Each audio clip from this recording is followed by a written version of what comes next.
Nananawagan si Senadora Grace Poe sa mga patuloy na isabuhay at pangalagaan ang tinatamasang kasarinlan. Sinabi po ito ng Senadora sa kanyang pangunguna naman sa Independence Day celebration sa Pinaglabanan Shrine sa San Juan City. Yan naman ang balitang tinutukan ni Julius Tisamburo.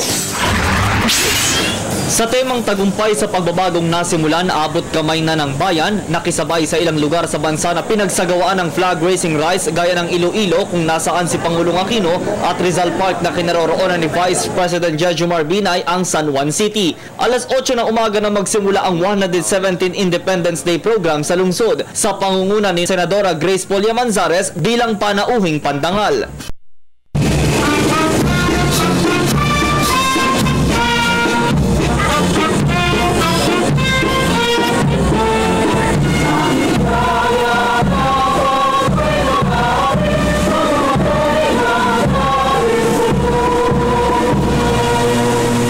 Agad din itong sinundan ng wreath-laying ceremony sa Pinaglabanan Shrine kung saan naroroon ang estatwa ng isang babae kasama ang dalawang bata na may hawak na bolo.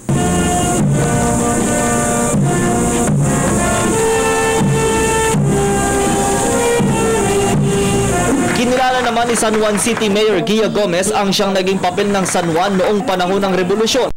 Dito naganap ang labanan ng mga Katipunero at Kastila. Samantala, sumentro naman ang talumpati ni Poe sa pagpapatuloy ng ipinapatupad na reforma at maging mga hakbangin kontra korupsyon at kahirapan sa bansa. Marami pa pong mga kailangan gawin sa ating bansa, pero ang importante sa lahat ay ang katapatan at pagmamahal at ang pagsisipag sa serbisyo. Kahit pa magkaroon ng pinakamahusay na formulasyon ng pulisiya, wala pa rin saysay ito kung walang tulong ng LGU.